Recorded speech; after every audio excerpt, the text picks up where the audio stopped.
teman-teman semuanya, kembali lagi bergabung dalam ruang siwot.com bersama Mora Sifudan.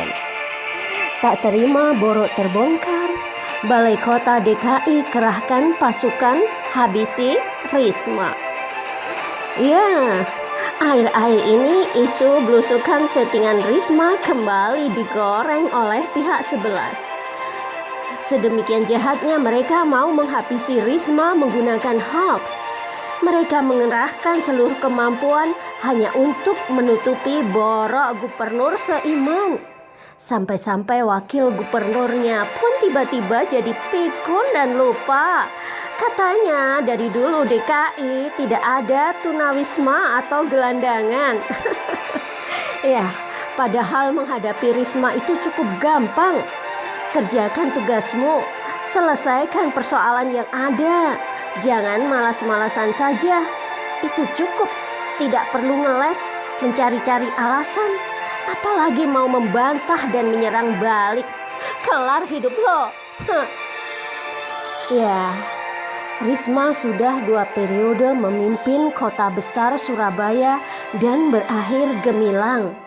Mungkin tak semetropolitan DKI, tetapi pada intinya problematikanya sama. Maka ketika dia diangkat menjadi Menteri Sosial, dia tahu persis apa yang harus dia lakukan untuk mengawali tugasnya, yaitu memastikan lingkungan sekitar kementeriannya terlepas dari problem sosial. Ini menarik, akan sangat janggal ketika seorang menteri sosial mau mengentaskan problem sosial di Indonesia yang sangat luas ini. Kalau lingkungan sekitar kantornya saja problem sosial tidak bisa diselesaikan, maka tidak ada jalan lain kecuali pertama-tama menyelesaikan problem sosial di lingkungan sekitar kantor. Barulah kemudian menjangkau yang lebih jauh. Sebenarnya itu langkah yang paling sederhana. Sayangnya langkah Risma ini secara tidak sengaja justru membongkar borok Pemprov DKI Jakarta, ibu kota Indonesia. Belusukan Risma seolah mempertontonkan keburukan mulai dari gubernur sampai bawahan. Otomatis yang punya daerah marah besar, blingsatan kepanasan, dan tidak tahu harus kemana mukanya dipalengkan. Sang gubernur yang sudah 28 hari positif COVID-19 tiba-tiba negatif. Entah bagaimana bisa seperti itu. Dinas sosial langsung terjun ke lapangan membereskan apa yang sebelumnya berantakan. Mereka panik luar biasa. Andai DKI tidak terlalu sombong untuk mengakui boroknya, tidak ada masalah. Kalau benar ada tunawisma, langsung saja dibereskan. Risma juga pasti senang dan tidak mencari-cari masalah DKI. Apalagi kalau mau bekerja sama, akan lebih baik lagi. Sayangnya DKI terlalu sombong mengakui itu, sehingga mau tidak mau mereka harus mencari cara menutupi borok yang ada. Bahkan sebisa mungkin menghabisi si pembuka borok Risma. Mulailah mereka menyusun strategi. Si wakil mengatakan tidak pernah menemukan tunawisma di DKI sejak dia masih kecil.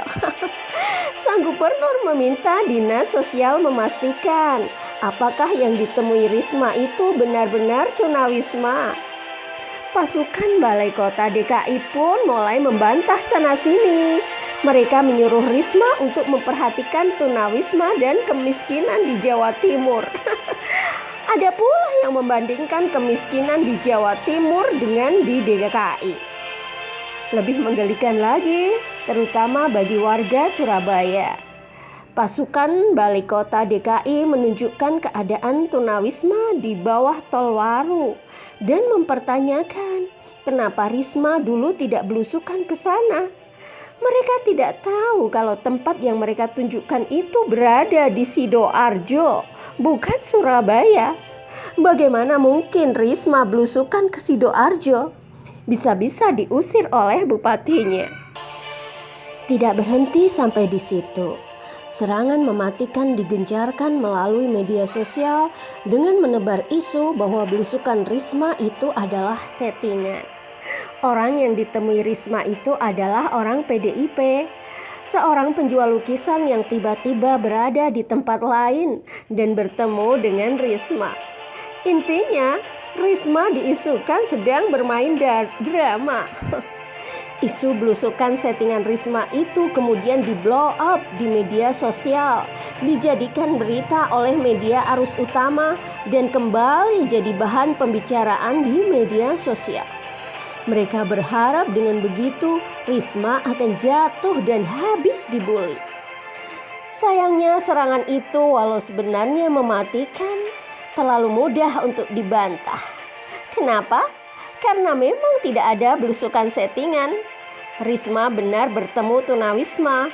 Tunawismanya ada, orangnya jelas, videonya ada, dan semua bisa dibuktikan.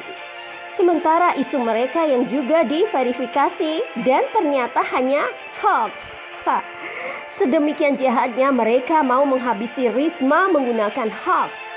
Mereka mengerahkan seluruh kemampuannya hanya untuk menutupi borok gubernur seiman. Sampai-sampai wakil gubernurnya pun tiba-tiba lupa kalau di DKI dari dulu banyak tunawisma dan gelandangan. Padahal menghadapi Risma itu cukup gampang. Kerjakan tugasmu, selesaikan persoalan yang ada, jangan malas-malasan. Itu saja cukup. Tidak perlu ngeles, mencari-cari alasan, apalagi mau membantah dan menyerang balik. Kelar hidup lo. Risma bukan tipe orang yang mencari-cari kesalahan orang lain. Dia tipe orang yang memang ingin menyelesaikan masalah yang ditemukan. Jika persoalan sudah selesai, ya sudah selesaikan masalah yang lain. Kalau persoalan terlalu rumit untuk diselesaikan, ia bekerja keras lagi agar persoalan selesai. Intinya, masalah harus selesai. Jangan dibiarkan begitu saja, apalagi mau ditutup-tutupi agar kelihatan selesai. Risma juga bukan tipe orang yang suka bermain drama. Kalau dia mau marah, ya marah. Kalau harus menangis, ya menangis. Kalau bekerja, ya bekerja. Kalau sakit, ya sakit. Kalau harus sujud menyembah, ya akan sujud menyembah. Saya masih ingat pasca 3 bom teroris di Surabaya ketika Risma bersimpuh di hadapan guru-guru agama se-Surabaya memohon agar guru mengajar peserta didik dengan pelajaran yang benar agar tidak terjadi lagi kejadian yang serupa. Dia meneteskan air mata.